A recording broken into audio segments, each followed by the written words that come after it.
Hello, everyone, and welcome to another episode of the SurgeCast. And we do have a little special guest joining us, along with Zach. We have the wonderful Evan Abramson joining us tonight. How you doing tonight, Evan? Doing great. Excited to be here. Excited to talk some Canes hockey with you guys, and appreciate you guys having me on. Yeah, of course. Yeah, And of how are you course. doing, Zach? Doing good. Can't complain. Looking forward to being up there for the morning skate tomorrow and, going to watch the game in person on Press Row again. So, yeah, always good to talk hockey. So, can't complain about that, especially when it's our Carolina Hurricanes. How are you doing tonight, Kat? I would say I can't complain, but I watched that game, the last game we played, and I can't complain. I couldn't complain until then, and now I have complaints. But it's okay. It's okay. One and done. You just gotta shake it off. But besides that, I mean, listen, I have lots of highs to talk about this episode. I'm really excited and to hear some of Evan's thoughts. And I know we're gonna talk about it's mid-season, so we're talking about like mid-season, our predictions, how they've come along. There's some that we're kind of excited that we were wrong about, some that surprised all of us. But yeah, unfortunately there's a few lows we gotta talk about with our Canes this episode too. Because I know all Caniacs are like, we're kind of in a roller coaster of emotions going on right now. But before we get into all of that, Evan, what did you expect from the team heading into this season? We got to talk with Mike and Shane and all of them, and just when the season was starting and saying like, hey, what are your expectations? Because we had a whole new lineup kind of going into this season, and we've had some kind of different opinions on how the team is started going and now. So what did you expect from the team heading into the season? Well, yeah, I think you bring up a couple of great points. I don't think it's a completely new lineup per se. I think, excuse me, there were some different pieces added, but you still had the same core. You lose Brett Pesce and Brady Shea, but you pick up in a way, you get the added chemistry of Dmitry Orlov and Jalen Chatfield, and then you get some other defensive pieces. You bring back Shane Gostisbehere, who almost was a new and improved Shane Gostisbehere from what we saw with his short time in the Hurricanes the first time around. And then you see the new offensive firepower that he's brought to the game, which kind of, in a way, replaced him as the new Brady Shea.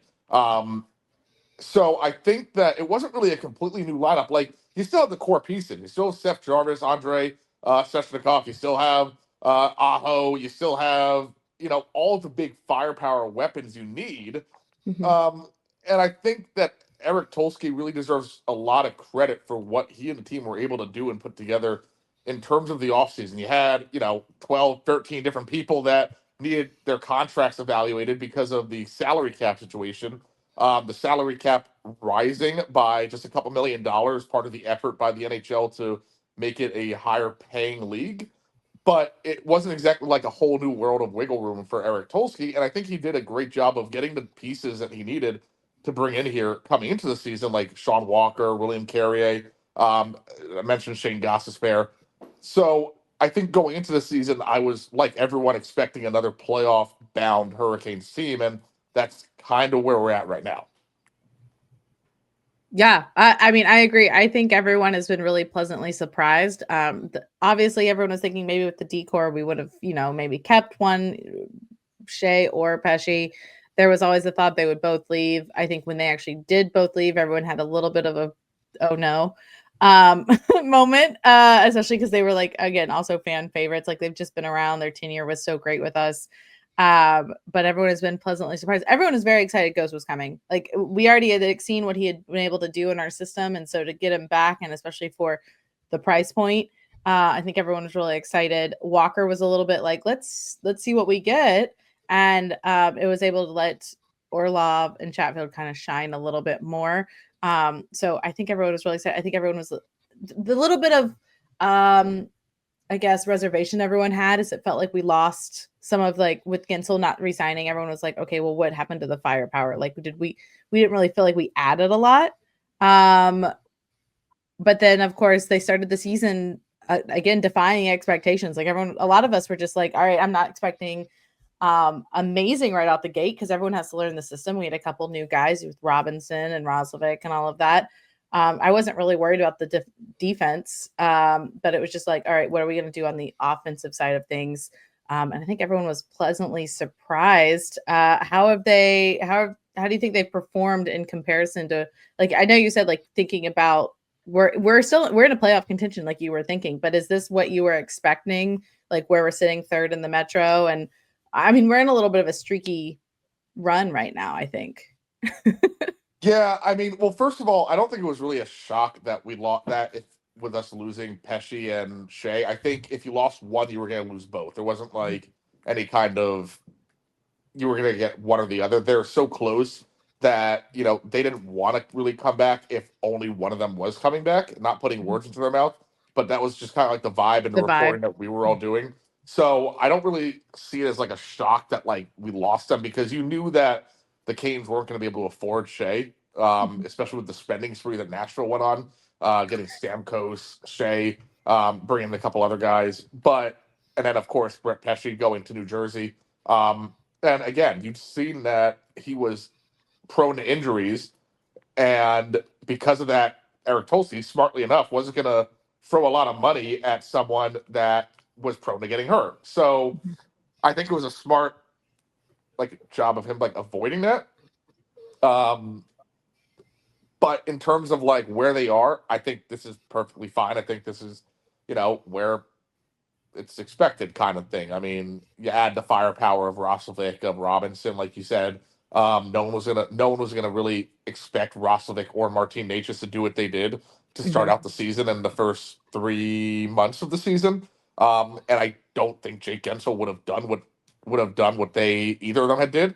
So I think the big shock is the fact that the New York Rangers are probably one step below manure. And it's just like, okay, so now instead of the New York Rangers leading in the Metro Division, or in the Eastern Conference, I should say, you have a different team up there. But it's a lot of the same players in terms of the teams, like the people leading. It's just a matter of getting to the end of the race and staying healthy, as Rod likes to say, and conditioned and ready for the long run that is this season and the playoffs, because that's pretty much what it's become for the Canes. It's you're not just surviving the season, you're surviving the season and postseason, and that expectation is there. That the way I think they coach is, you take it one game at a time, but you play in the understanding that you're going to make the playoffs. So you kind of have to play that a little differently. Where, all right, how do you manage your team's minutes on the ice, and why you rotate goalies and that kind of thing. Yeah, no, for sure. And going back off of Kat's question of looking at the expectations and talking about the hot start, the team starts 14-4, 8-game winning streak. They beat the Bruins on Halloween night pretty decisively, and then after that 14-4 start, now they go 12-12-3. Yes, they still have a record of 26-16-3. And Rod has said recently, especially after the Buffalo game, he's talking about how this team feels like it's in cruise control. They're not really, the urgency isn't really there. What have you seen that's been such a difference from a team that's gone from having a really good start, which, I mean, a lot of people knew these guys were going to make the playoffs, but it's like you go from that hot start to what I call Gary Bettman 500 of that, 3 overtime losses or the shootouts and stuff like that. What's been that main difference of that Jekyll and Hyde hockey, just cruise control style?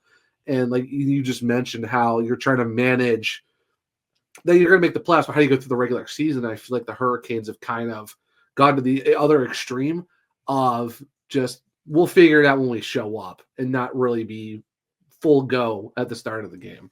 What have you seen the difference there? Well, I think it's tough because, you don't really none of us are players. None of us are pro athletes, NHL players. And unless you, I guess, are these guys, you don't really know what's going on in their mind of what is the cause of starting out slow. It's not like Rod can say, all right, we're going to skate an extra 500 laps until you guys do it. We're not pulling a Brooks miracle, skate until you say, who you're playing for kind of thing. They know what they have to do. And I don't necessarily know if there's a solution. I think that's kind of why Rod dances around it in a way. There's nothing really he could say to us or to the team that will get people to just go and start out ready. I mean, so I don't really know how to answer that question. What I will say is I don't really understand why people are panicking or why people are upset. I mean, this is a team with a way above winning record. Like, Oh yeah, 100%. Yeah, for sure. I put it on social media a couple weeks ago, like people Mhm. calling for Rod Brind'Amour or that this team needs to have a closed door meeting. I'm like, this is a team that's over 10 games above 500 in Yeah. the top half of the standings. They made the playoffs 6 years in a row, going for a seventh.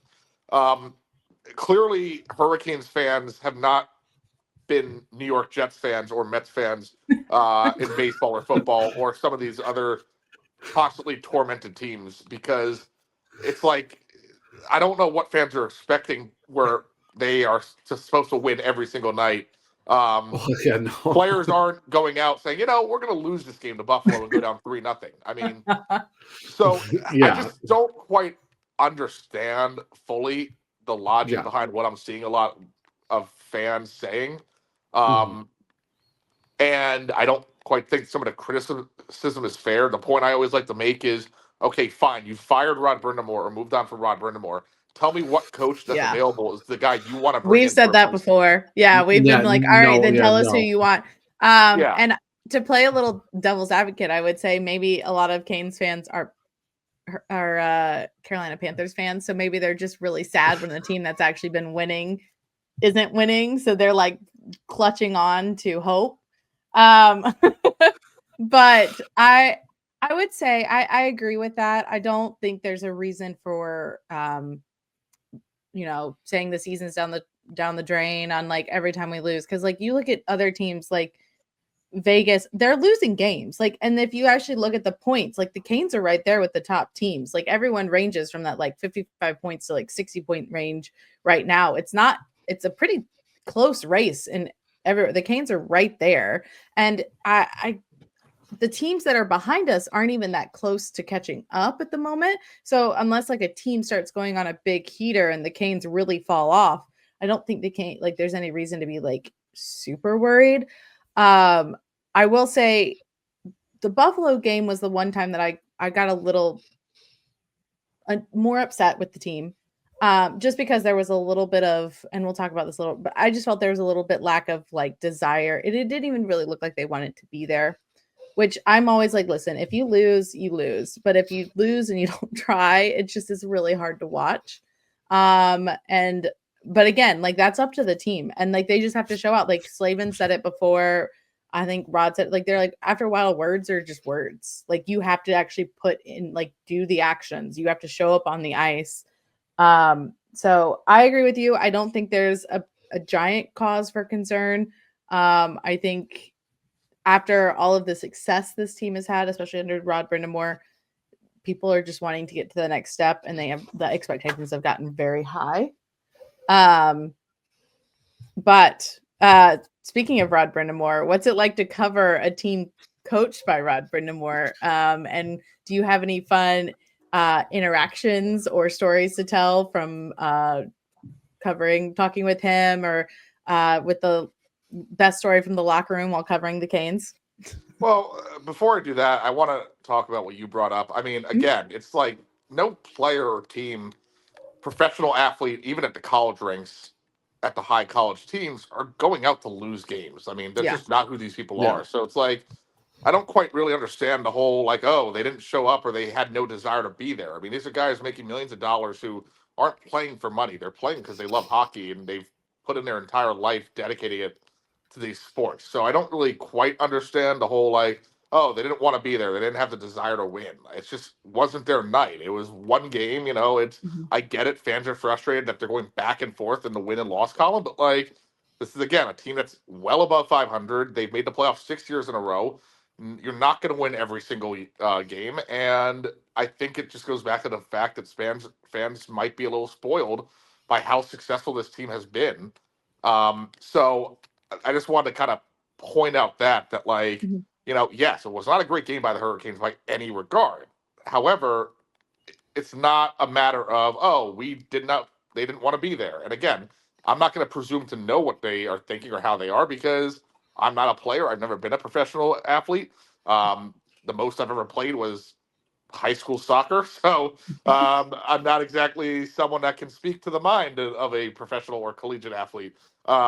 So I just think there needs to be a little more like, hey, let's cool it a little bit before we start saying these players didn't want to be there, or they weren't trying, or I mean, no team. These guys do not want to go out there going down 3-0. Believe me, I've been around Jordan Martinook and Brent Burns and some of those guys enough to know that they do not like losing. I Like, mean, so that's not we saw the flying tomahawk to stop the empty net goal. So we could tell Burnsy really didn't want to lose that way. Yeah, so you can't. So that's my point. It's like you can't say, "Oh, they didn't want to be there; they had no desire to win." But then you see Brent Burns taking a samurai sword to another person's stick and breaking it in half, creating firewood for people in Buffalo. I mean,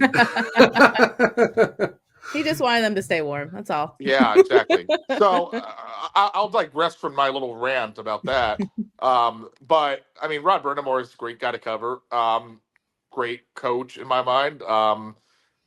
I've been told, I remember I had a conversation with someone, I won't say who, that they said, like, when you really get to know Rod really well and, like, you become friendly with him, like, he'll give you the shirt off his back. He's one of the nicest guys in the world. And I will say now in my third season of covering the Hurricanes, I'm starting to see that side of, like, less intimidating, more so like, all right, this guy is a guy who's willing to joke around and, like, I'm not saying he was ever a mean guy, but like he definitely could be a little intimidated, could give you like snarky answers in a way. But I'm starting to see that like respect almost like, all right, you're not just someone who shows up once in a while. You're, as long as you're dedicated. Rod's great. So, but I don't really have any like crazy stories like partying with Rod Brind'Amour on Glenwood or something like that. I mean, yeah. Totally understand that. Do you have any funny moments from covering them, from either if it was things said in times that you were covering them or funny quotes or anything that just come to mind? I mean, pretty much every conversation I had with Seth Jarvis in my first 2 years was that kind of conversation. I mean, the man single-handedly like put my name on the map just because of his sarcasm and jokes. I would say there's a story that really only the media knows. Not media, reporters. Because I got to be careful about saying that. That there was a moment where I was not the favorite person of some of the Hurricanes players for something that happened in an interview, and I kind of got hazed by the players for it in the locker room. Like, nothing bad, but like it was like, I would be recording an interview with a player, and Evgeny Kuznetsov came behind me and stopped the record button on my camera. So like, nothing in like mean spirits, like harmful. Yeah. But I was just kind of like shocked because I've never, ever, ever seen any kind of athlete or person, interrupt an interview or get like that. So it was just very interesting. Like, and that like lasted probably about, I'd say like 2 weeks. And then, now we're all buddies again. I haven't been invited to their underground poker game, but it's still, we're all still great relationships. They're great guys to cover, great guys to talk to, great people that really care about one another. And, they take the time to see how you're doing and what's going on in your life. So, I mean, that's what I'll say about that. Well, great. Yeah, I'm not surprised, like, even if sort of hazing of sorts. I mean, we've seen videos and stuff where maybe, yes, Barry gets the camera and takes over the interview or things like that. So I'm not surprised that they would do something like that or like kind of joke around in the long run of things. But I'm glad all things are good between you guys. No one's interrupting your reporting anymore. And I know we don't have a lot more time with you. So is there anything else you would like to share of your thoughts on as we get towards the end of the season with the Canes, what you're maybe looking forward to, like predictions on what the team might, if there's anything they might do, what you're looking forward to in terms of about to hit into the Four Nations break, anything else you would like to share? Yeah, I think the lesson is, we're going to see a very interesting trade deadline. Eric Tolsky in his first time as a GM. I think this is going to be a team that is not the most incredible buyer, but I think they will make moves. It's going to be interesting because they're going to be limited by their cap. I don't exactly know what netminder is out there that they could dramatically improve. And I don't think they want to be in a position to give up top prospects for a goaltender for 1 year or 2 years. And I don't exactly know what players are out there that they could say, all right, this forward is going to dramatically improve our game. I think they kind of like got away with getting Jake Gensel last year for the price of what they got Jake Gensel for. Michael Bunting clearly wasn't, working out in terms of the style of what the Hurricanes want to play when he was with the Hurricanes. And I think that's kind of why they were willing to part with someone that they had just signed to a multi-year deal. I don't necessarily know if there's anyone on that team that they could do something like that again that, would have that value of a multi-year good player. And I don't necessarily know what forward is out there that would dramatically improve this team. I think it's just going to come down to the guys on this team playing like the players they're supposed to be. Not knocking Seth Jarvis or Sebastian Aho or Andrei Sheshnikov. I mean, these are all guys that probably should be putting up more points and just being a little more consistent. But again, that's professional sports. That's, you can go from what you saw Seth Jarvis doing last year. There was no way you were going to know if he was going to have that same type of year again. You could hope, but you weren't going to take the chance by not signing him to the long-term deal that you did. And so, it's easy to play devil's advocate, play hindsight 2020. But at the end of the day, Eric Tulsky did what he thought was right and I think was the right thing to do. I think this Canes team will go to the playoffs again. I don't know how they'll do in the playoffs. I hope they wind up hosting the Stanley Cup, but we'll see. Yeah, agreed. I mean, there's so many, I feel like just now, once we get after that break, it's really when teams are going to ramp up. It's going to be who's got the hot goalie now, who's going on long winning stretches, just because everything's so tight, just like the wild card race that's over here right now. So, yeah, it's gonna be interesting. I don't think any team right now is a guaranteed running away with holding the cup at the moment, just because of it's kind of everyone's got a few ups and downs this seasons, and every team is kind of plagued by injuries or their goalies are up and down. So thank you, Evan, though. We really appreciate you coming on and speaking with us. We'd love to hear some of the insight from, again, the Hurricanes beat reporter. We love hearing everything reading all the stuff you put out. And thank you so much for joining us. We really appreciate it. Yeah, my pleasure. Thanks for having me on, guys. Thanks. And special shout out to the unpaid intern. Yeah. All right. And now, unfortunately, of course, Bailey is not with us. That sounds okay. No, Bailey is taking a step back. That sounded so much more morbid. Dead. Not with us. So thanks so much to Evan for joining us. But now you've just got me and Zach. Gosh, that came off so much worse than it should have. As I said, this is the wrong thing to say. Redo. Just redo it. It's fine. Nope, we'll keep it in. It's fine. We don't want to make the unpaid intern work anymore. So we have a lot to talk about though, because the Eric Staal jersey retirement, and the Canes alumni game were this past weekend. There was a lot going on this weekend. Yeah, it was crazy. A lot. And it feels like the weekend just kind of ramped up and then went downhill a little bit. Yeah. I will say I am very proud. My predictions for points was correct. Run back the tapes, 5 points, baby. I was correct. Staying optimistic pays off. Hey, you know what? I even said it too. I will gladly be wrong, and I was, and I'm fine with that. I said 3 after they won the back-to-back against Toronto and Vancouver. They had the 4. I'm like, okay, my 3 doesn't really matter anymore. And yeah, the overtime loss to the Duck, which you kind of said. So, hey, you know what? I mean, it's kind of funny. Well, not really funny. In the most Canes fashion, it was the overtime loss to the team that they definitely should have been the most sure to win against. But honestly, I was on a high from that Maple Leafs game and then the Canucks game. Those were just, especially the Leafs, the comeback was great. Oh, yeah. Which we'll talk about here in a little bit. Yeah, but yeah, the Canucks kind of pedal to the metal and never look back. It's what you want. Honestly, I'm not gonna lie. What are the Canucks without Quinn Hughes? What?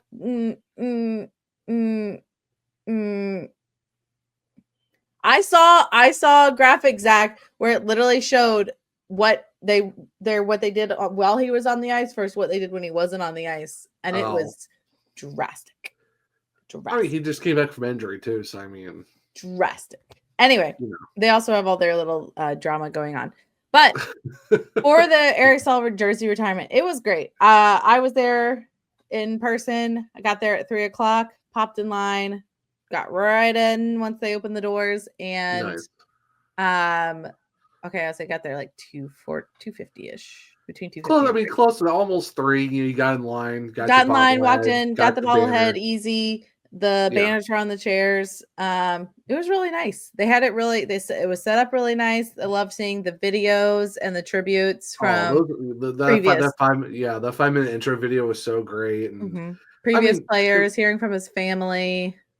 Hey, you got Tracy emceeing, which I mean, it's no surprise. I mean, it's Trip. Why would you not? And the fact that you talk about the who's who of the alumni, I mean, we had a lot of guys. So how about Patrick Eaves giving Brent Burns the run for his money for best beard? Like, that thing was glorious from one Mr. Eaves. That was pretty snazzy, that's for sure. But man, you're talking about a lot of guys showed up. I mean, you had LaRose, you had Whitney. Unfortunately, Matt Cullen couldn't make it because of a snowstorm. Apparently, kept him in where he was at. But I mean, they had a lot of alumni there, which was kind of crazy. Of all the dudes that showed, like Aaron Ward, what was it, Mike Commodore? I mean, a lot of guys who were like Ray Whitney was there. Like we were talking a lot of the original 05-06 squad was there. Of course, some guys after that, Jesse Buller-Reese. Hey, the bald father himself, Derek Stepan, was in the house, so you can't go wrong. Oh my gosh. I will say and we'll kind of tie this together, to watch the alumni game. It was so funny because like you could just see the alumni were just kind of like, they had their moves here and there, but it was like so much slower because it's like, don't want to get hurt, don't want to pull anything. And then you could feel the Wolfpack kind of like held back a little bit. But when Stepan got the puck, dude, he was flying. And you're like, okay, I can see who is just recently in the league. Yeah. I can tell. Yeah, not compared to like guys like maybe like Eric Staal or Rod Brind'Amour or Chad LaRose, Justin. I mean, those guys. When Rod was the one throwing hits against the wall, like he was the one actually making it physical, and everyone was like, "Go for it!" Between that and every time Cam Ward had the puck, everyone yelled, "Shoot!" Because you're going back to the Shane Willis interview where it's like, "Hey, he shoots at 4 feet wide," and it's like, wasn't even close. But the fact that Rod Brind'Amour's goal just skates right behind the goalie, outweights him, and then backhands it in was fantastic. Eric Staal got a goal, which I mean, no surprise. Mike Commodore from like way out by the blue line scored. George, I mean, and I even said it too. The Ice Pack put more of an effort than UNC did. So can't go. I think they were on a little bigger stage than UNC, but the Ice Pack definitely, you could tell at the end of the, they were like, we're not losing this game, and they definitely stepped it up towards the end. It was a I don't think wild finish.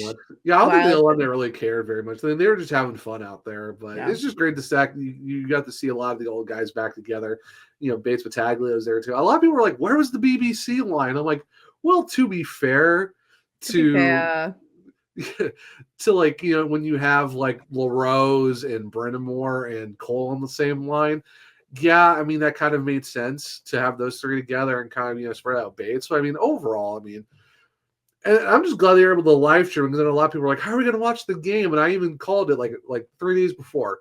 We got to have this live streamed. It was a really good turnout. And unlike like 8,600 people showed up. Unlike other like Wolfpack or a Tar Heel game, like any of the college games that gets played at Lenovo, this one you did have your assigned ticket seat, even though it was like $20 ticket. You did have your assigned seats, which was kind of nice because we got in there and it was very full, and it was pretty much operating like normal. Like I was like, okay, maybe the concessions are limited like they were before. Nope, it was up and functioning. I mean the Hurricanes. I mean, Mike Sondheim and all of them, like, they were going to show out. Like, yeah, maybe it's an alumni game against the Ice Pack, but it's still like they're going to act like it's a real legit game. And that just goes to show of how much the effort they put into that. And I mean, shout out to Doug Wharf and the rest of them too. I mean, come on. Like, it was Hurricanes really on a nice. run organization. the whole thing from the Eric Staal ceremony, which I didn't realize how long it took to raise a banner.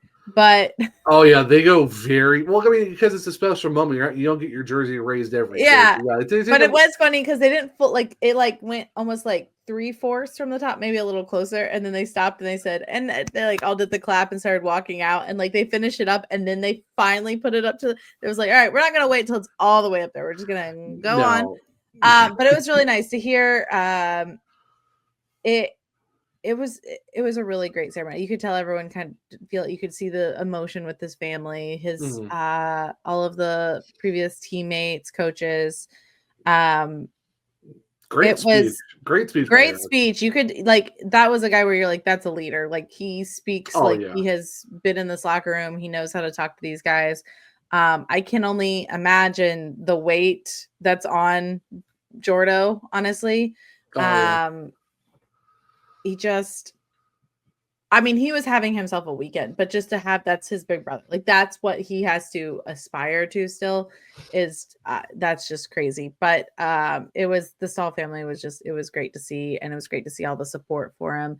And if anyone that's listening was there, you will know, like, it was just a really special moment for Carolina Hurricanes and anyone that was around for Eric Staal. Yeah. However, let's go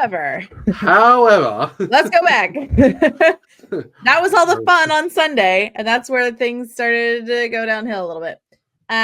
So we do need to talk about the 6-3 win over Toronto. Speaking of Staal, it was the beginning of the Staal weekend. Jordo had a hat trick, and it was beautiful. I have been saying, with the ups and downs of the teams, as we were talking earlier, everyone's like, why is the captain not stepping up? Why is he not taking control of the situation? And I have consistently said, listen, we don't know what they're saying in the locker room. They don't know, but like what you do see is Jordan Staal is literally going on the ice and playing his position and being where he needs to be and doing the work every single night. If anything, he's leading by that example. It might not be that loud, showy, whatever you want. Yeah, that's just not his game. He is playing the way he plays. That is literally, like, I'm not going to lie. I was watching on the ice for the alumni game. The way Rod was playing, I was like, I can see Staal. Like, their game is so similar. Yeah. And so I was like, this is what Rod is expecting. This is what, and he's meeting those expectations. And he was rewarded for it with a hat trick, being second star of the week too for it. Yeah, Set was it 7 goals, 2 assists, or no, 5 goals, 2 assists, not 7 goals. I wish it was 7 goals. But 5 goals, 2 assists. I mean, in those 4 games. But even if you count, like, going back to that Pittsburgh game, you're talking 8 points in 4 games before the Ducks game. I mean, that's still pretty solid. Even with the Ducks game included, you're talking 7. You're talking 7 points in those 4. Have yourself a week, Jordan Staal. I picked him up on fantasy because I was like, oh, he's getting some points. Literally right before that hat trick, and I said, "Have yourself a game, Jordan." Yeah. Feeling pretty good about yourself for that one. It's like, my gosh, what a pickup. Yeah. So, and what's really fun is our captain was popping off. Meanwhile, you mean are we talking about the other guys where it's you've got the captain and another big name and Marner for the Leaves with a negative. Also, yeah. Well, yeah. Oh, also Matthew Nyes was a -5 in that. Matthew Nyes was a -5. Marner and Matthews were a -6. Oh. That is the Jordan Staal effect. I will tell you this: watching Steve Dingle's LFR after that game,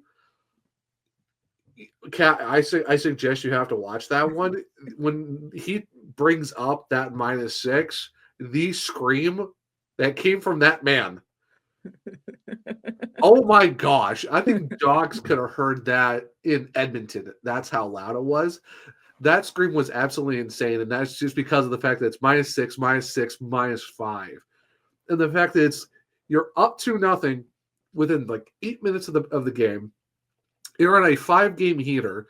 And then donkey stomp for the rest of the game. But that's why also we're talking about we don't need to panic right now with it. If you're looking, listen, we just beat the first place team in the Atlantic 6-3, and that was when the Canes were on their game.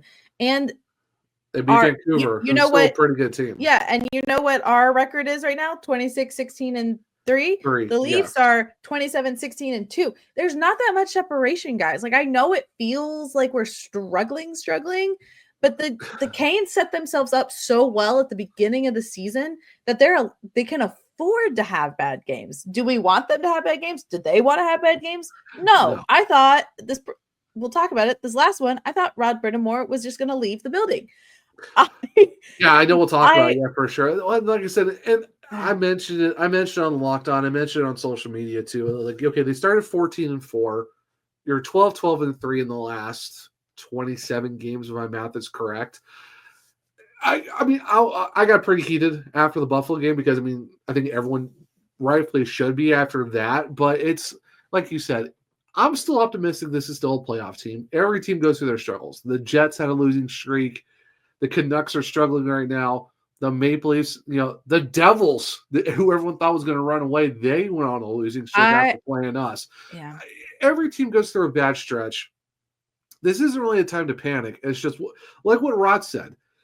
He said they're on cruise control. The urgency needs to be there. And that's why I brought it up with Evan. It's like, yeah, they're not playing what they thought they should be from we saw at the start of the season, but they're not playing where they're not going to make the playoffs.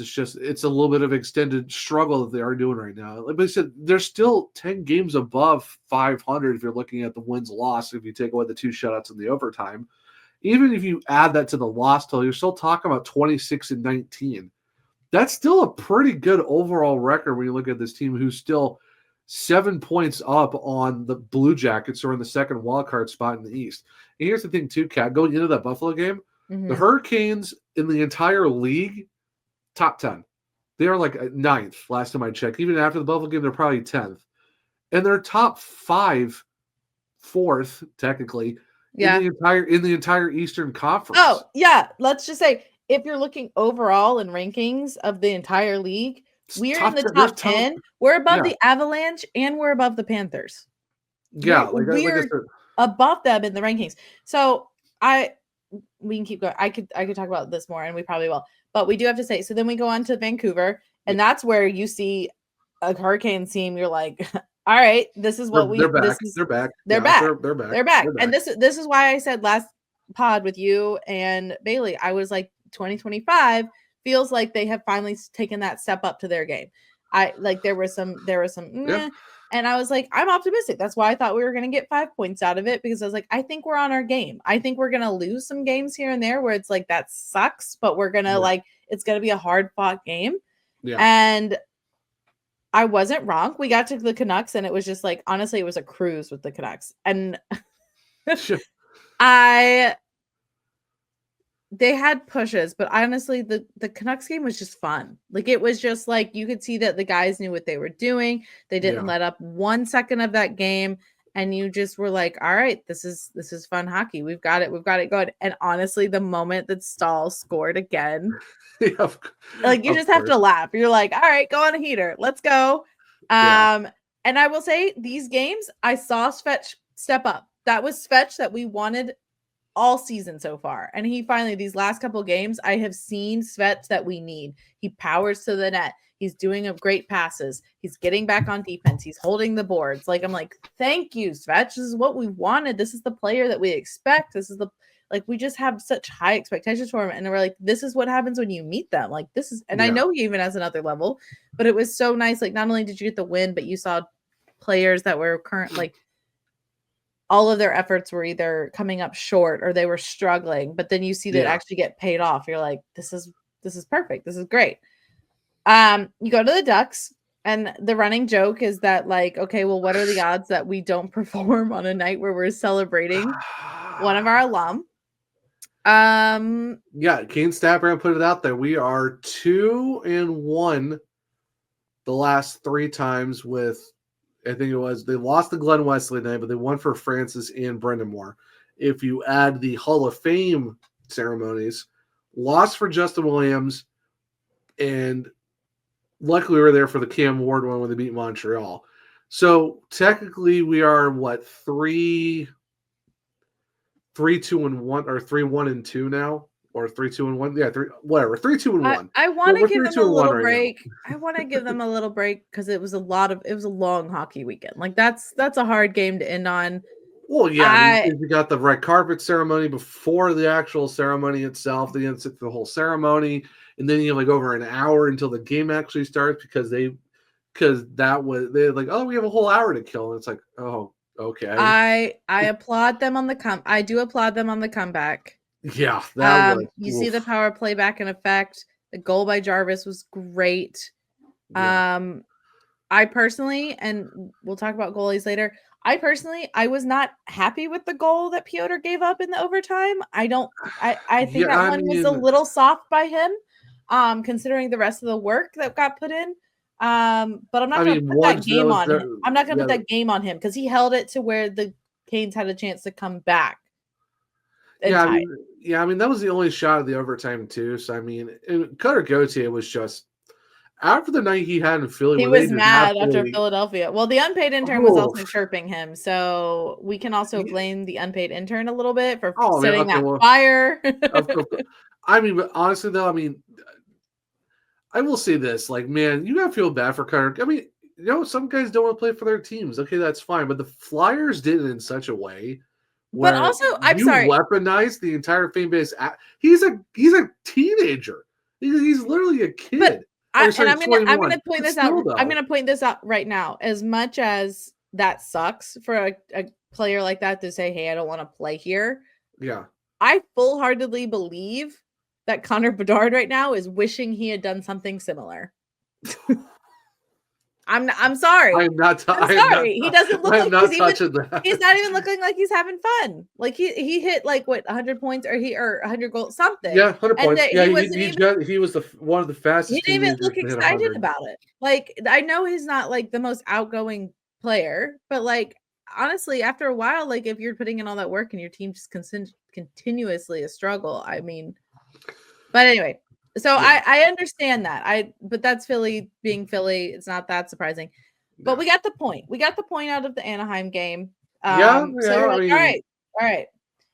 And yes. Well, do we have to talk about this? We didn't even cover this last time because we weren't sure of our recording schedule. But going into Buffalo. The thing with Buffalo is I had a friend that's a Buffalo fan that literally said, "Congrats on the win," before the game even started. And I said, I don't. It's that. He did the same thing to me. I'm like, don't you start that because but he was dead serious. He was dead serious. I said, I don't know what version of the Canes you're gonna get. So I said, just wait. And he goes, that's what I said. No. He goes, I know what's gonna happen. And I said, what do you mean? And literally when they were up 3-0, he goes, we have blown 4-0 leads.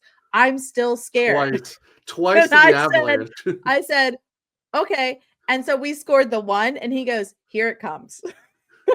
I would have died. We were so close to it. I would have died if that had actually happened. He would have said, I told you so. I literally told him. I literally told him before the game. I'm like, to be fair, we have lost to the Nashville Predators, the Kraken, and the Utah Hockey Club in very bad fashions. And we also got dog walked by Minnesota, who's still a really good team. But to be fair, anything can happen in this game. And when they're up 3-0, I'm like, how are you feeling now? And he's like, oh, they're still going to blow it.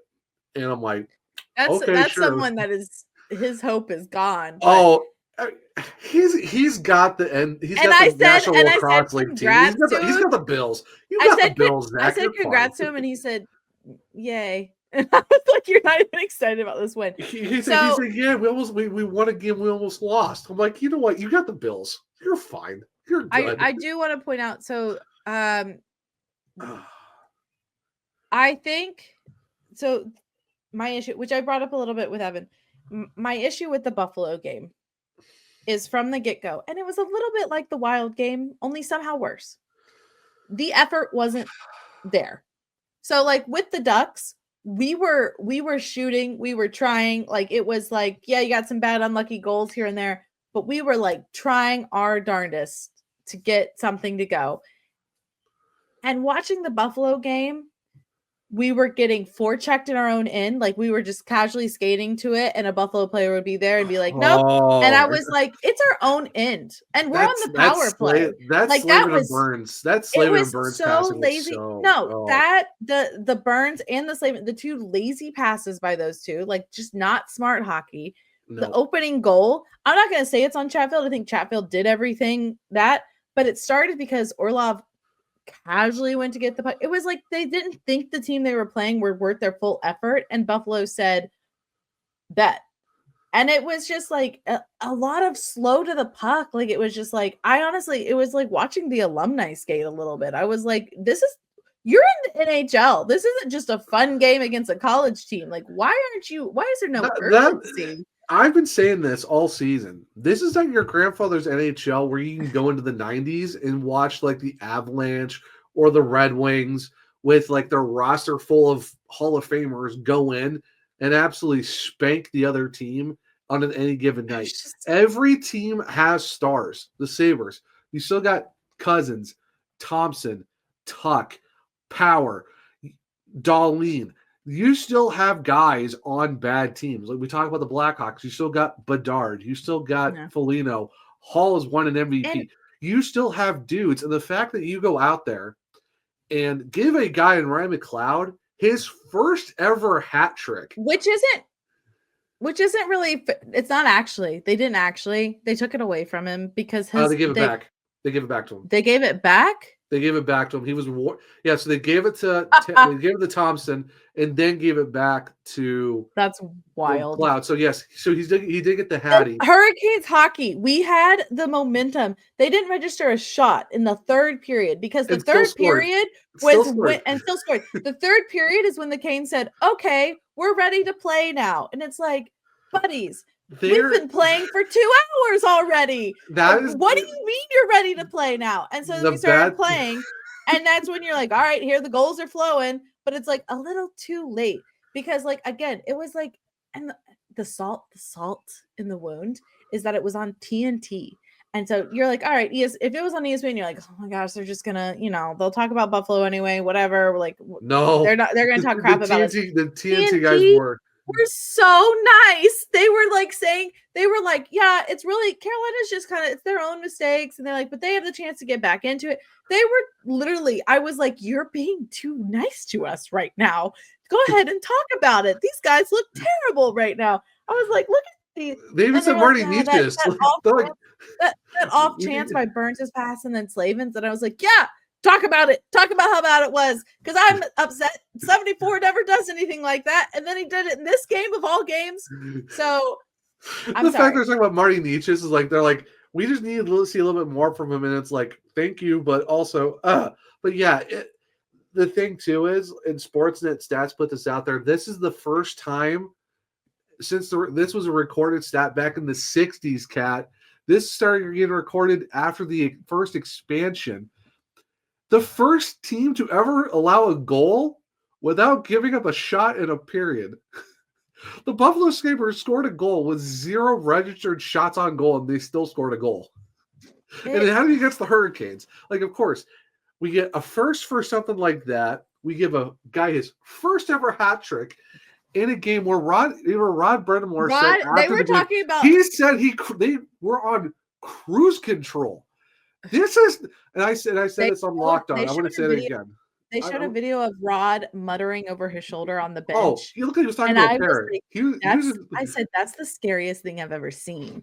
It's not angrily chomping on that gum, because that's when you know he's bad. If he's over there muttering and talking over his shoulder as if someone's there, you know someone's about to get chewed out, or even worse, he's going to give some sort of silent treatment to be like, you're not even worth me being upset about right now. Yeah, and here's the thing, and I said on Locked, I want to say it here too. This team, yeah, they're playing cruise control hockey, but also this team, I think they're so used to winning in the regular season to get to the playoffs that they're almost thinking that they can just kind of waltz their way into the playoffs and feel like, oh, you know what? We've done good every year in the regular season. We'll get to the playoffs and we'll start worrying then. You don't have the necessary components to just you're also not guaranteed home ice advantage right now. We're not guaranteed home ice advantage like we normally are. Unless like I said, the Jackets, as of right now, they're 8-2 in their last 10. Last score I checked, after 2 periods, they were beating San Jose 3-0 by the time while we're recording. When they win, they're going to be 5 points back with the same amount of games played. Mm-hmm. Even if they somehow catch the Hurricanes and the Hurricanes get a wild card spot, you're either getting Washington, New Jersey, Florida, or Toronto in the first round as a wild card team. Even if you get the 3 seed in the East or in the Metro, you're still getting either New Jersey or Washington. Every single one of those are going to go 7, or you're going to lose in 6 if you keep playing 12-3 hockey. Yeah. Yes, their record's still great, but you cannot glide your way into the playoffs acting like, oh yeah, we'll get going when the playoffs start. So, we'll get to the regular season. You can't do that. Sorry, so for everyone listening, you can hear. Listen, we are not panicking, like we said earlier. We're not panicking because we're looking at the record. This isn't panicking. This is a realistic. Like, we recognize this is the part of the season you have to step up. We're at the midpoint after the break. You have to step up. We are less than 2 months from the trade deadline. Yes. So, talking about those, another fun little graphic that we've seen, because we know a lot of people, not going to say overreacting, but not reacting favorably when this team loses right now. There's a lot of people have been calling for the goalies' heads. Okay. Again, I ask, what goalie do you want to go out and spend money on? And a lot of people are like, well, I can't believe Tulsky hasn't even said anything about it. He literally was on a broadcast with Tripp and Mike and literally said they are asking Vezina prices for non-Vezina goalies. Why would we go out and spend that? Because I'm going to say right now, we've seen Freddie has gotten back on the ice. I'm not saying Freddie is the answer, but why would you go out and spend a crazy amount / give up prospects, give up future things and players? Yeah. For a not that caliber of goalie, when you have one coming back at the point of the season you need him to, because it's like pulling off a Band-Aid too early. Like, you have an answer coming in. And again, I'm not saying Freddie is amazing. I wish he was not hurt as much. Yes. But I don't think we need we just need to get a crazy great goalie. We just need a pair. We need Freddie and Piotr together. You need a pair because both of them have shown they can carry the load, but together they're better. And there was a fun little post that we saw. I'll say this real quick, Kat. The fact that I keep hearing John Gibson's name, you still have to ask. Kat, did I say this 2 episodes ago? Last episode, I'm running out of episodes to remember which one I talked about. You have to still ask the Ducks to retain half of his contract, which guess what? It's still Freddie's.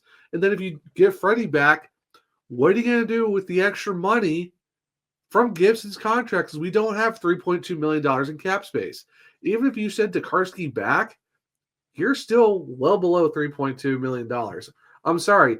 John Gibson is not the answer. Stop. I don't know why we keep bringing him up. I really don't understand. And that's I don't get it. It's not us saying that a goalie is not the answer in the offseason.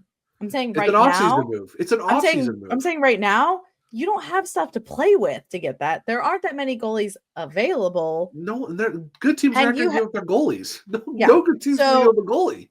So everyone's like, well, look at their save percentage. Blah, blah, blah. All right.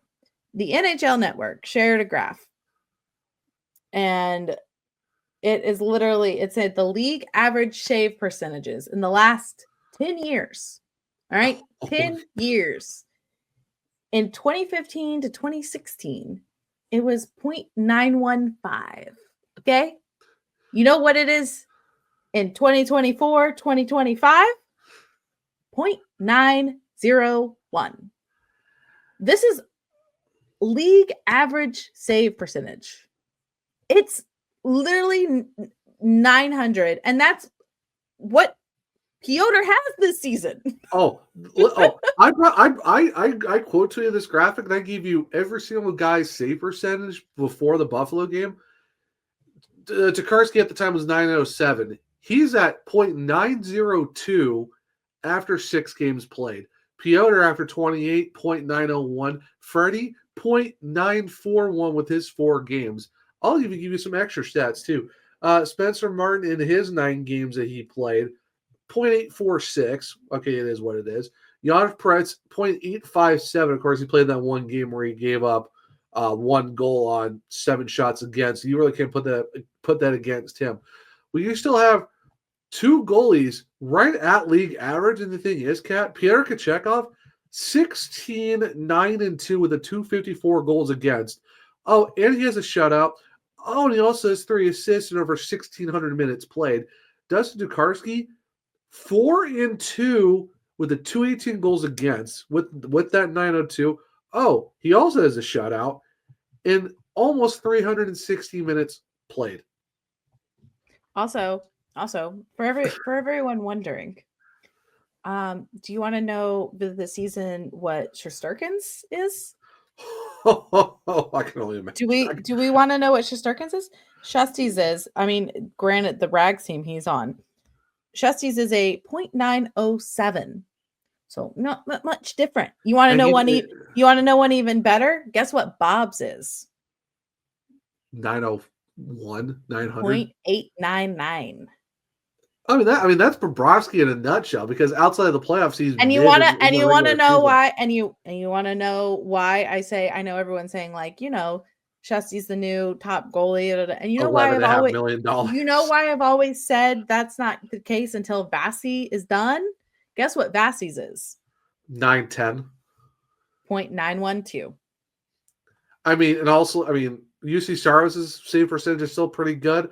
And the outlier of all the goalies in the NHL, Cat, the only one that is the outlier, Connor Hellebuck, because that is a Vezina goalie. He is on an absolute dumb run with the Jets right now. And that's even with their 4-game losing streak they had earlier in the season. That is the only outlier goaltender. And guess what? .929. He is above all. He is above all, because you're talking about Swayman too. Swayman is .898. I'm telling you right now, Piotr is right there with all of these other very high paid goalies. He's right there. I'm going to tell you right now. Yes, does he let in a crazy goal every now and then? Sure. Every goalie does. They're not going to be perfect 100% of the time. There's no possible way. You know why sometimes it seems a little bit worse for Piotr? Because our team in front of him kind of craps out, and it's true.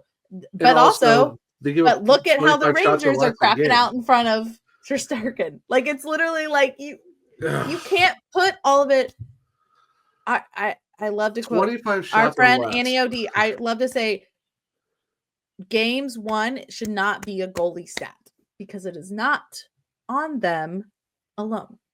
Honestly, we need to get her back on, like, because we need some of that wisdom. I don't think she'll take the Gibson hate, but I I'm not hating on Gibson. Anyway, I just telling Kings fans to calm down on the Gibson talks. Yes. That's all I'm saying. Yeah. Gibson's fine. It's just we're just saying we understand that you're wanting a goalie. Do I fully want a goalie? I think Tick has done fine. I think they've done fine. But I think what we have right now is we have a 1A or 1B goalie with a third. And what you need is a 1A and a 1B. And the Canes, literally everyone knows, we have struggled with that, unfortunately. But the Caps recently, they also lost their second goalie. I think Lindgren is on IR. So, like, it's just a hard time to be a goalie right now. You're not going to go out and get a goalie and solve everything. Really, the whole team needs to gel. And you need to get another a higher caliber goalie to have as your second goalie as well. I'm going to be excited when Freddie comes back. I'm going to say the big load of the game should not be put on either one of them. They should definitely split them as much as possible. Like how they did last year when he came back. They just swapped on and off every game for the rest of the regular season. Do that. And Kat, we've talked about it. A goalie is an off-season move. not a Yes. trade deadline move, because there's no cap space to go get a third goalie, and you can't carry 3 goalies. Yep. It just doesn't make sense. So yeah, that's an off. Honestly, I'd rather us go get a winger or a second line center, because that's our more. The goalie can't score goals. If the team in front of him is not scoring goals, you can save 25 shots. You Okay. can save 40 shots. We So could that's just talk me. about this forever, but we are going to go to a quick break for our wonderful sponsors, just because we gotta talk. We gotta give you the deals, and then we'll come back with our Metro predictions versus the current standings. So we'll be right back. Guess who's back? Back again. Yeah, that's right. SeatGeek is back as one of our official sponsors, and we're so excited to have them because honestly, who doesn't like cheaper tickets? SeatGeek is a ticket app that takes the confusion out of buying tickets. They put a 0 to 10 score on each ticket to know if you're getting a good or a bad deal. Honestly, they do that score. They also do red is bad, green is good. And they show you, I'm pretty sure they show you the view from the seats as well. So it's a really nice way to really see, hey, am I really getting the most for my buck through this app? All our viewers get $20 off. Of course, we got to hook you up with that Sebastian Aho deal, but $20 off their first ticket purchase with our code TheSurgeCast, all one word. We will have links in our descriptions. But yeah, you go to SeatGeek. Guys, it's the new year. That means there's concerts coming up. That means there's more games that maybe you want to get some cheaper tickets to, treat some people. Maybe that was your Christmas gift. But seriously, download the app, go get your SeatGeek tickets, use our code TheSurgeCast and get that Sebastian Aho deal of $20 off. Go check it out and let us know what shows you're going to see.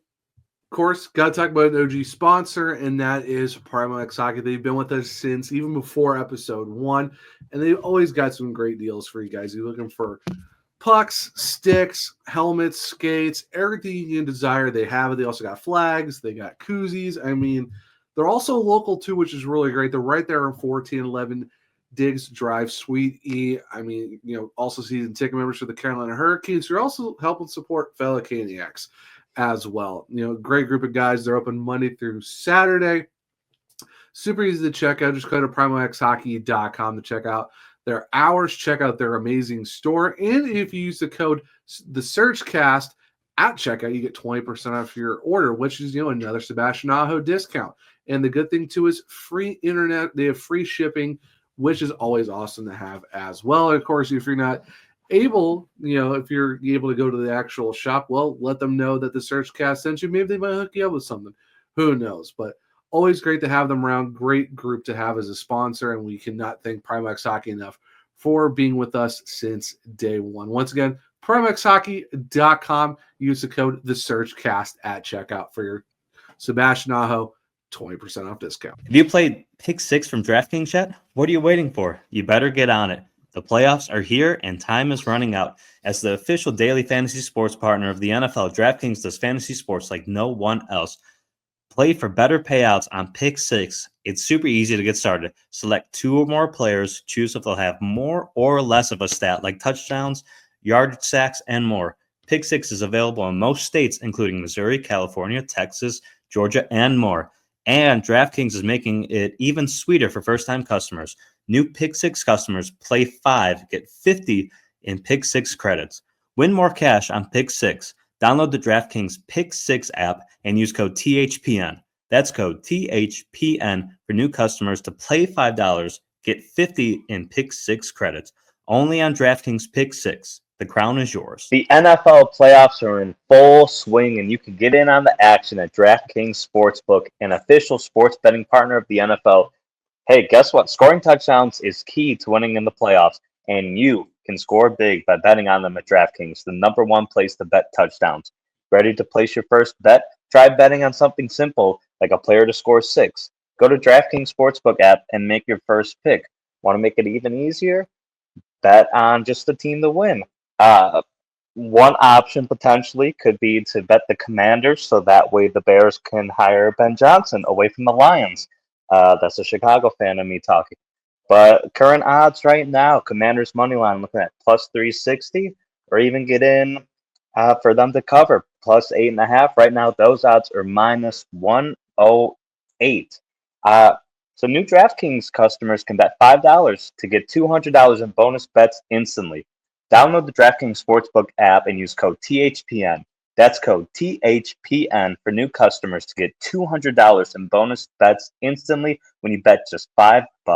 Only on DraftKings Sportsbook. The crown is yours. All right. And as always, either skippers welcome back, or I hope you took advantage of those wonderful Sebastian Aho deals.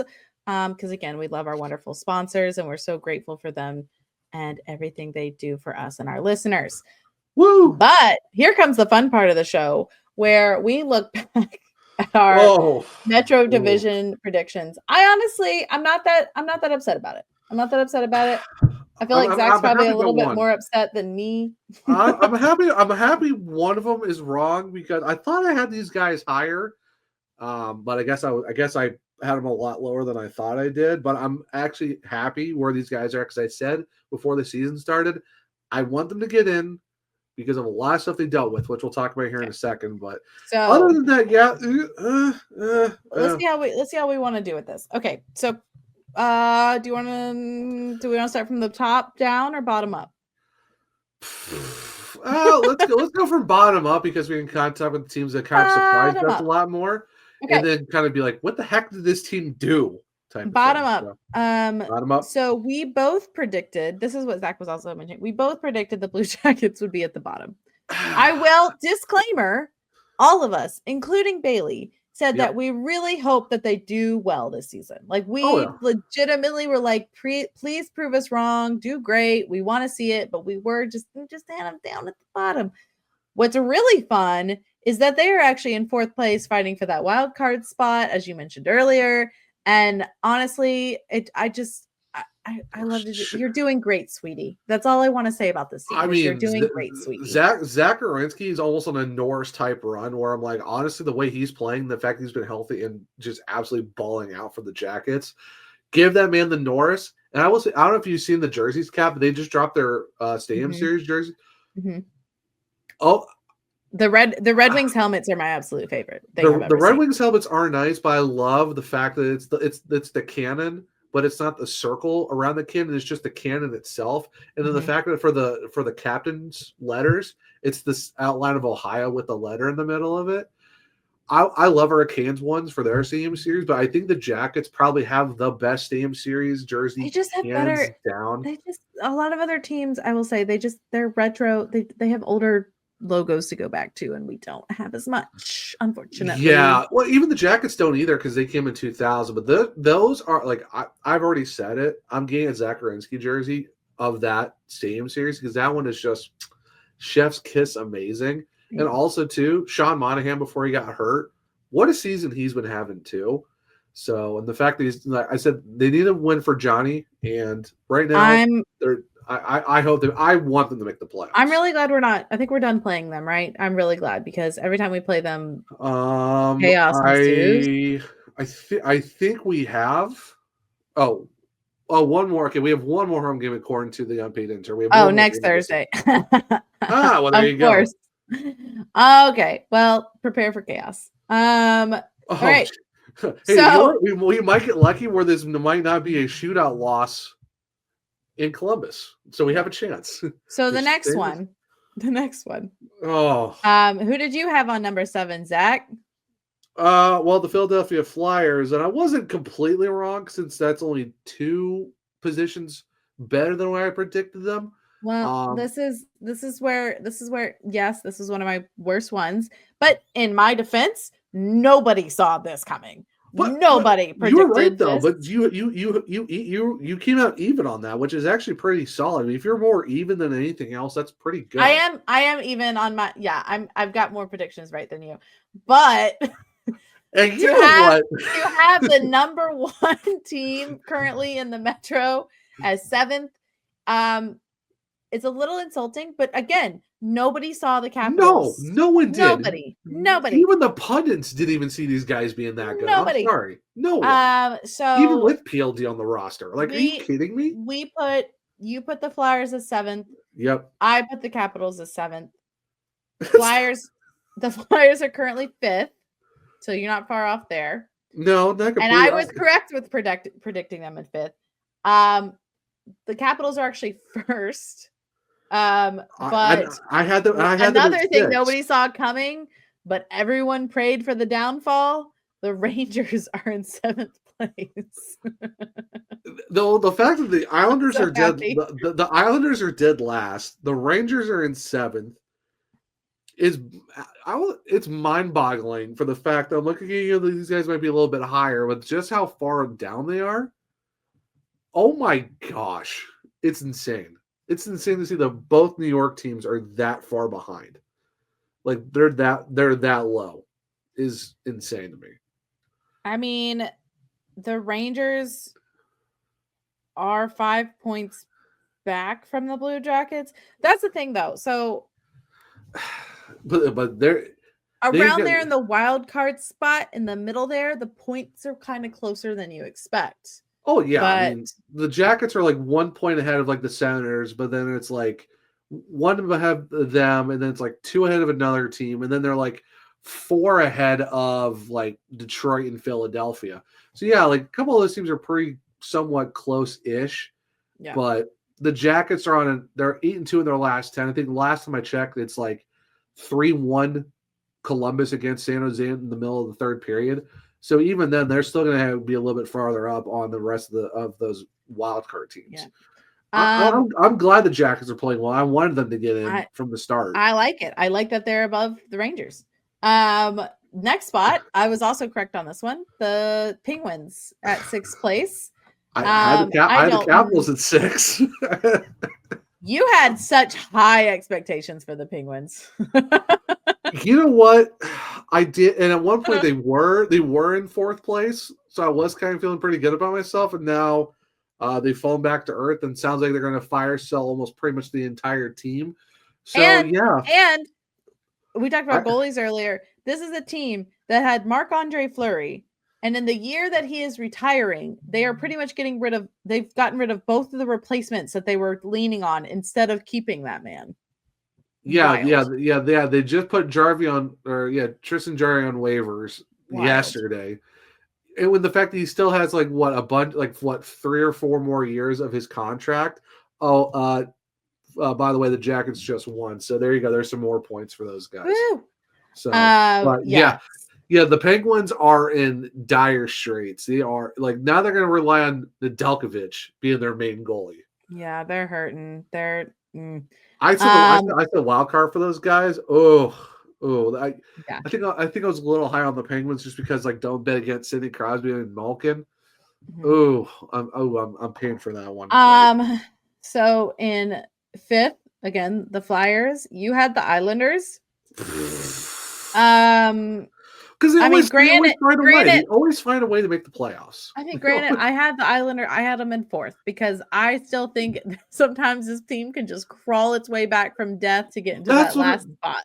That's what I'm saying. They always find a way to do it, and somehow they are currently 8th though, so that's going to be really interesting if they can. It's kind of going to be pretty impressive if they do.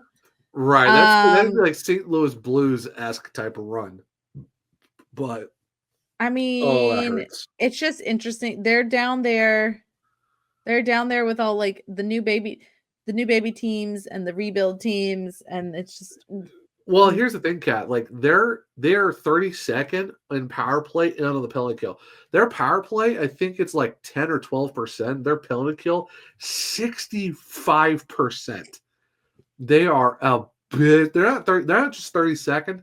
They are 32nd. Underlined and circled with exclamation points. I remember why I put them where they were. The only reason I put them there because they always find a way to crawl back. But I do remember saying they didn't really do anything in the offseason that would make them. They've got Anthony Duclair, and that was in that Russian kid, and that's all they've done. That's all they did.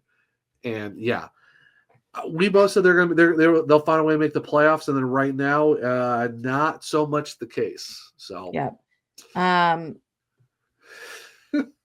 right. So we've all kind of crazy there. So what's really fun is the top 3 teams. Currently, the Capitals is number 1. None of Yep. us expected that, so they're nowhere near on any of our predictions. I might have had them the lowest. You double check. you had them 7th. I had them 6th. So yeah, you had them a I lot think worse than I Bailey did. Bailey also had them 7th. But anyway, Yep, she had them 7th too. so none of us were right with that. Nope. I will say, y'all gave me such crap for putting the Rangers low. And it's not even as low as they actually are. But I said the Devils were going to be above the Rangers, and you guys were like, "What?" And you know what? They are. They're very far above the Rangers. In second place, as I expected. Did I go a little hometown prediction with the Canes in first? You and Bailey both did, and I said no. I love the Hurricanes, but they're not first. So at least I didn't homer this one in. But yeah, What's you better both than a of home? you did. Yeah, but I'm off. I'm a homer off by 2, while you did the Rangers and you're off by 6. Okay. No one thought that the President's Trophy winners were going to have that much of a fall off. Wait a minute. Did you say no one thought the President Trophy's winner? They won the President.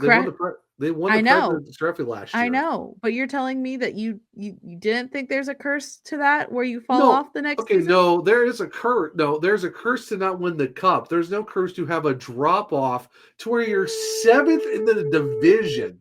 No, that's two different things. But I'm pretty sure some recent ones have had some drop offs the next season as well. I think there's some not that bad correlation there. Not that bad. Not that bad where you're 7th in your own division the following year with basically almost the same roster coming back minus a few guys. Okay.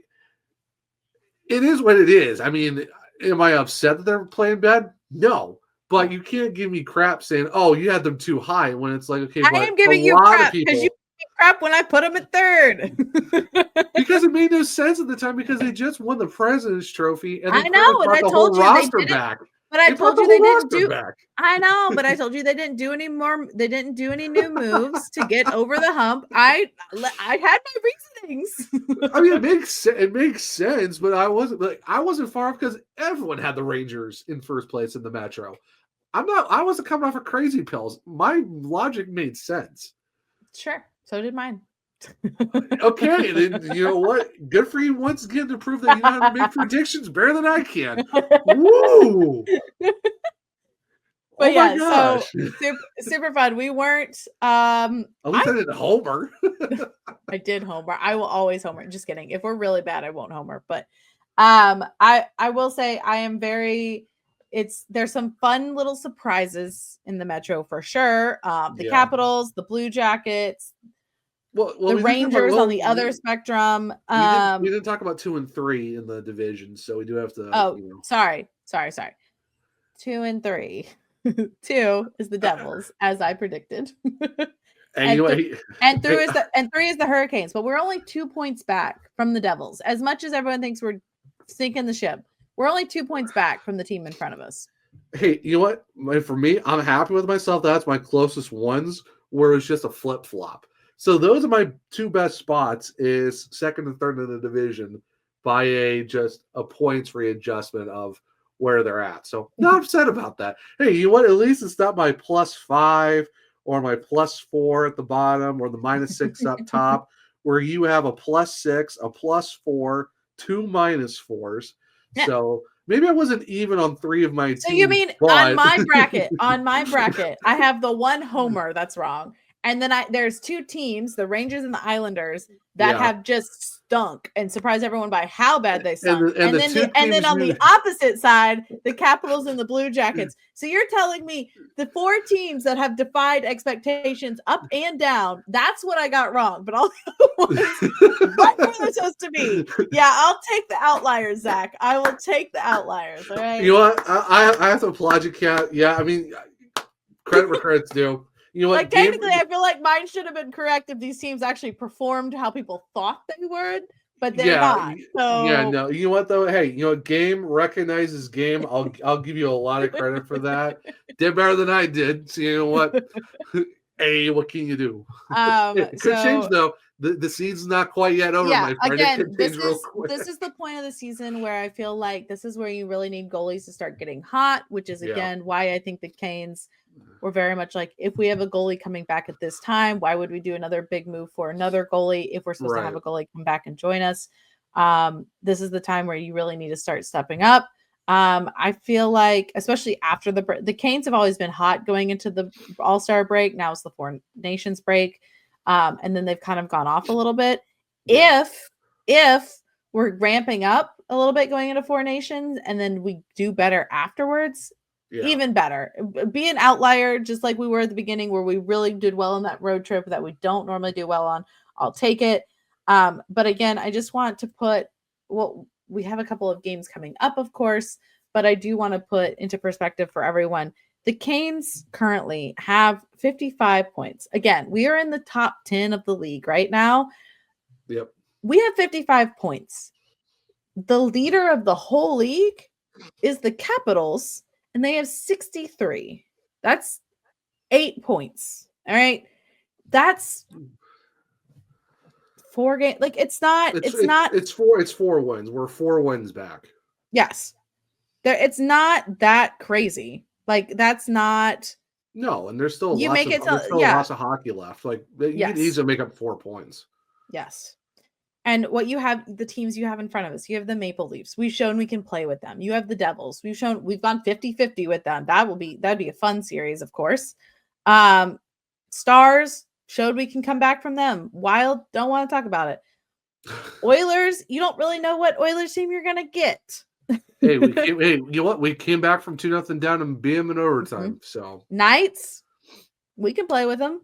Jets. Last time we played the Knights, we beat the brakes off of them in Vegas. Yep. And that was after losing to the Jets. You got to fight Hellebuck. That's the big. You got to fight him. That's.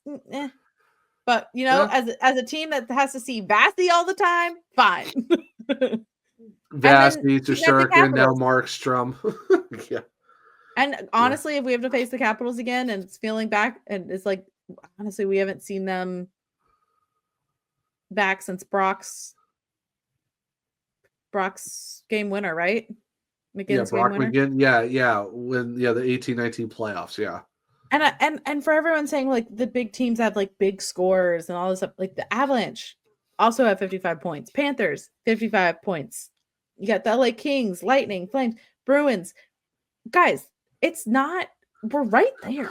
Like it's not like we're all of a sudden dropped off way down. Like, should there be some points that I wish we had gotten because we didn't like at least gotten a point out of that Buffalo game that we didn't deserve to win based on how we started? Yes, would have loved it. But if you actually look at the points and you actually look at the teams that are above us, it's not crazy, guys. We're midseason. It's okay. It's okay. You can be upset. I was upset during the Buffalo game. Zach was upset during the Buffalo game. You can have your moments. I'm just saying, just stick out with them a little more. There's a reason it's 82 games. Get off the ledge. Get off the ledge. If you don't want to listen to us, if you watch the Buffalo game, Gretzky, the great one, even said, he goes, there's 82 games. Tonight wasn't their night. Okay.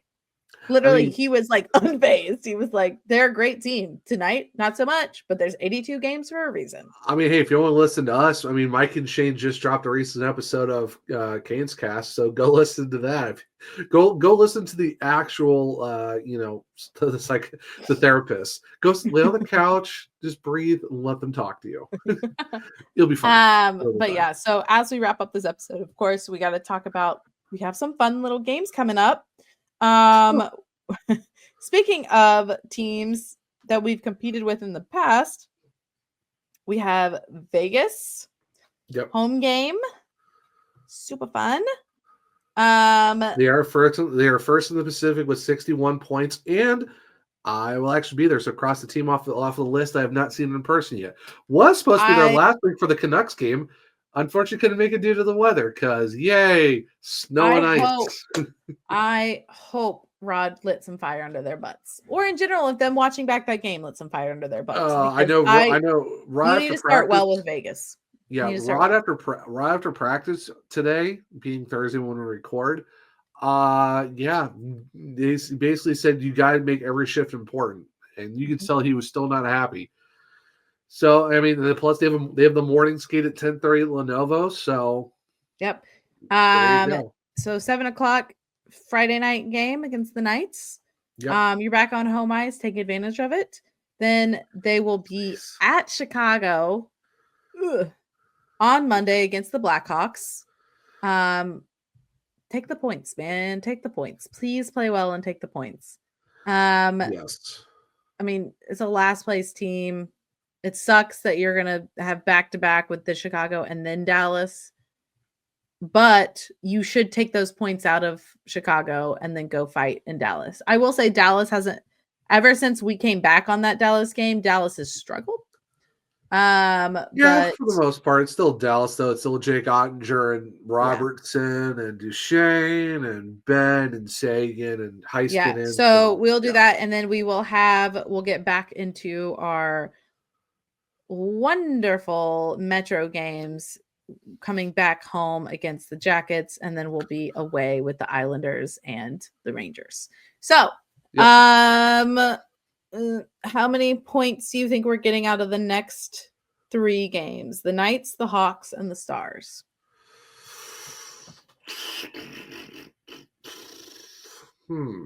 So, Knights, Hawks, and Stars. So 6 possible points. Mm-hmm. You know what? I'm going to go optimistic on this one.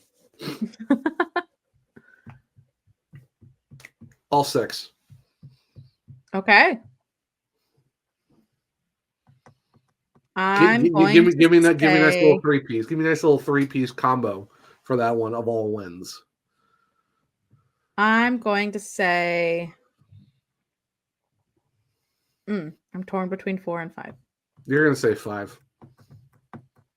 You're going to say, I know you're going to say 5 because this is the season. What was it? Faith, hope, optimistic. This is the year of hope. Year of hope. Okay, so you're optimism. You're going to say 5, Kat. I know you're going to say 5. We're going to say 5. You know what? Stick with it. I was leaning 4, but stick with it. We're saying 5, and if it goes 6, even better. I will say 5.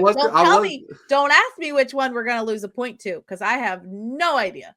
I was gonna say 5, but I'm like, let's just go super optimistic and say 6. If they go 5, Kat, I'll do it for you. The 5, the 1 point we're gonna lose in overtime, Dallas. There's your lost point was against Dallas. So I'll do it for you. Okay. There it is. So you have 2 wins. Away game. Yeah. Yeah, it's the away game. So you have 2 wins and an OT loss. Okay. But all 6 would be great. I'll take 6 for 6. Take 6 points. I'll take the 6. Why not? Give me this little 3-piece combo win plate. I mean, to keep that in perspective, if none of the teams in front of us won, if the Caps didn't win another game for a while, we got 6 points, we would be 2 points behind them. Yeah. And we'd be ahead of the Devils. And ahead of the Devils. I mean, we could surpass the Devils any day now, honestly. Even after the game against Buffalo, hey, you know what? Jump on the optimism. I've always been optimistic. The last prediction did not go so well for me, where I didn't go optimistic. So I'm sticking with my gut. Stay optimistic. I mean, again, that's why we're doing it. The Devils are 2 points in front of us, and they have a game more than us. We have a game in hand on the Devils, and we're 2 points back. So if we win, points percentage wise, we'd be ahead, I think. Yeah. Or wherever that tiebreaker is. Either way, we'd be tied in some capacity. So. Yeah. All right. Well, woo! That pretty much wraps up this episode. Thank you for sticking with us. Another thank you to Evan for joining us and giving us some of his insights. Love to see how far we've come from our predictions at the beginning of the season to now. About that.